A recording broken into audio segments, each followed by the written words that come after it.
Thank you, Madam President. I want to thank my friend and colleague, Senator Portman, for his work and his focus on Ukraine. And I want to thank my friend and colleague, Senator Shaheen. It's been a real pleasure once we started up the Senate NATO Observer Group after it had been dormant for some time.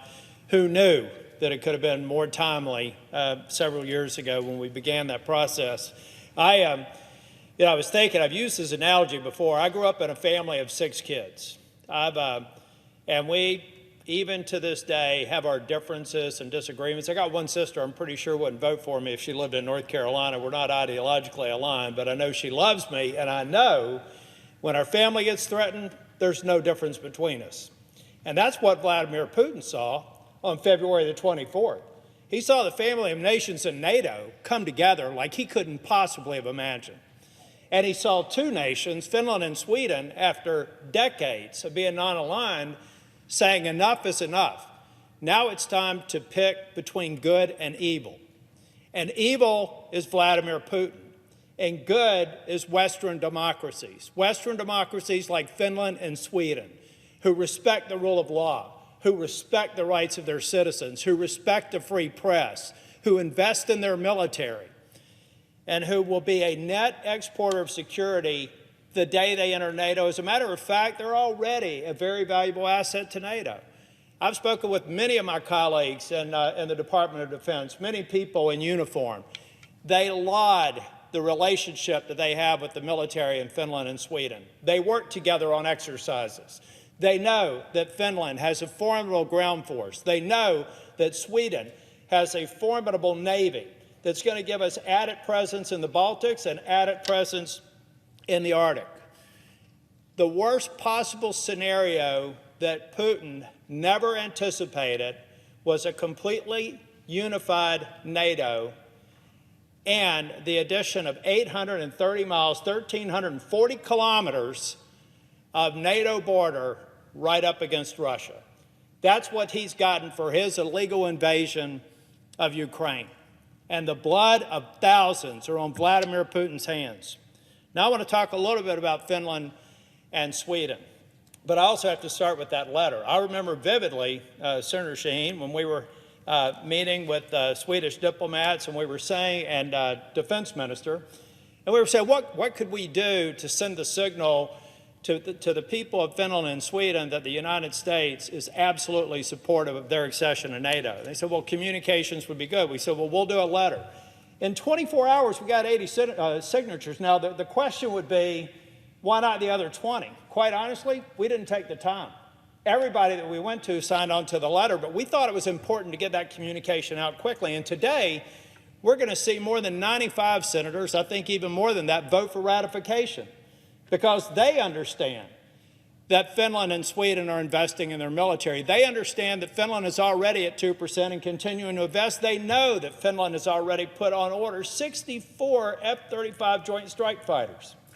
Why is that extraordinary? Finland is about half the population of my state, North Carolina, about 5.5 million people. They have on order 64 Joint Strike Fighters. We have fewer than 200 in full operation here in the United States. If we, on a per capita basis, were to have as many Joint Strike Fighters as Finland intends to have, we would need more than 4,000. Now let's talk about Sweden. Their industrial base is extraordinary. They have advanced fighter technology. They have advanced submarine technology. They have an industrial base that can be mobilized. They have an industrial base that's already developing platforms that are NATO interoperable. When they come in, they're not going to have to do some sort of NATO 101. They're going to get to work. They're going to continue the work they're already doing. And in Sweden's case, there are some members here who are concerned about burden sharing and hitting the 2% mark. When we were in Stockholm, we talked about this. When we met with the diplomatic and defense minister, we talked about this. They're on their way. They're committed. Their government officials are committed to getting to 2% funding, and thank goodness. Maybe that sends a message to some of our other NATO countries that they need to get up there. If anything, Ukraine has taught us that we have to be ready, and we have to be at that level of burden sharing. But I'm not the least bit concerned with Finland and Sweden meeting their target. They're going to do it, and they're going to do it on short order. I believe that Sweden will be there by 2027, early 2028.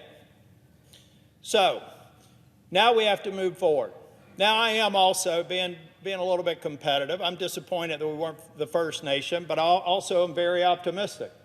I'm thrilled that so many nations have already recognized how valuable they will be as full-fledged NATO allies. So we're going to be 22nd, but we're doing it in record time. Everybody knows here, where I describe this place as a crock pot. It takes a long time to cook something in the U.S. Senate. For us to do this in less than a month is absolutely extraordinary.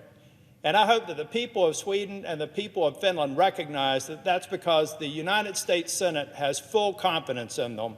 We welcome them readily, and we look forward to their accession, and this step in ratifying the treaty is a great step. So, Madam President, I encourage all of my members to consider voting for Finland and Sweden. The last thing I'll leave you with is that there are some here who say, well, we can't really worry about Russia. We have to worry about China. We have to worry about both.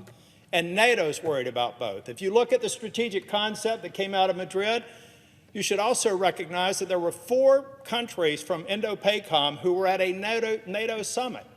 They recognize that we have to look at China and recognize the threat, but they also recognize we have an immediate threat in Europe, and we have to stand together. And with NATO, I'm very proud of how the partners came together. And with Sweden and Finland, I'm going to even be more proud of our alliance when they are full-fledged members. And we're going to work as hard as we can as members of the Senate NATO Observer Group to make sure that the remaining countries follow suit quickly.